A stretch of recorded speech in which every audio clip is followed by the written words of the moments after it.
So, Councillor Smart, if you would lead us off, please. Thank you. Thanks very much, Mr. Mayor, and can I add my welcome to yours, to this chamber this evening, but also to the role of our divisional commander. Across this chamber, we'll have different views about policing, about how best to support frontline officers to do their job, but across this chamber, we'll also all agree that we want strong, effective policing to serve our communities, and I think you coming here this evening and communicating well with us can only be a good thing for our community, so I really, really welcome that. I'd also welcome, I know work is underway to set up a cross-party group leader meeting with you that my colleague Councillor Hunter talked about at our last full council meeting, and that's a really positive step, so thank you for that. We, as Liberal Democrats, have done some analysis recently of data on yesterday, or on last year, as you talked about, and it's about domestic burglaries, and it's about how 79% of domestic burglaries in Greater Manchester went unsolved last year. So there were over 20,000 burglary cases between July 2020 and June 2021. Only 16,000 of those, no suspect was ever identified, and only 778 of them resulted in a suspect being charged. That's 3.8%. That's all.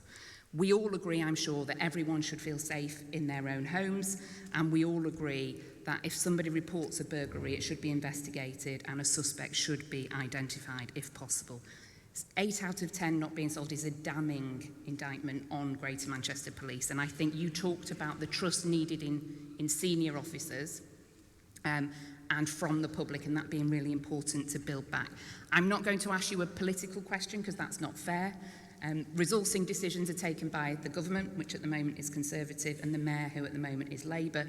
So my question to you is, what more do your officers need to drive down burglary rates and to drive up conviction rates in Greater Manchester, and specifically in Stockport? Thank you, Councillor Smart. Yes, thank you. And I agree. The detection rate for burglary dwelling, which is really what we're talking about, although burglary, for any burglary, of course, is very serious, but if you get your 30-year-old lawnmower stolen from your garden shed, it is not as devastating as someone ransacking your home. So I absolutely get it. Our detection rate is worse than that. It is just over 2%.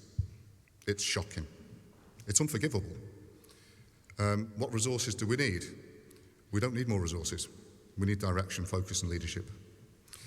As of Monday coming, I have reprioritised what is called our priority team to deal with burglary dwelling, and burglary dwelling alone. In order to detect a crime, it is about witness testimony, so it's what people have seen. It is about passive data, CCTV, or it's about forensic opportunities. It's about marrying those three principles together in order to glean evidence to bring people to justice.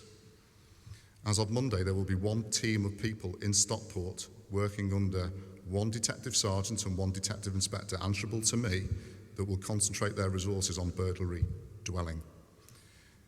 All of the primary investigations, so the officers that attend when the phone call comes in, are being supplied with what's called a burglary pack. So it is a standards document that covers all the things that I've mentioned in far more detail in order to drive up what is essentially the primary investigation, which is the golden hour of opportunity to try and glean the evidence to bring people to justice. 2% is absolutely unacceptable. And I'm trying to be polite, but it's just not good enough. It's as simple as that. With relatively little focus, I'm convinced that we can actually improve this significantly. And last week was a very good example of it, where we charged 2 individuals, whose obviously name I can't talk about here, but charged 2 individuals, remand them into custody for doing exactly that, burgling someone's home, stealing their car keys in order to take their nice German motor car. I'm personally chairing what we call a serious acquisitive of crime meeting every week to make sure that the focus and direction remains on burglary dwelling. It is really important.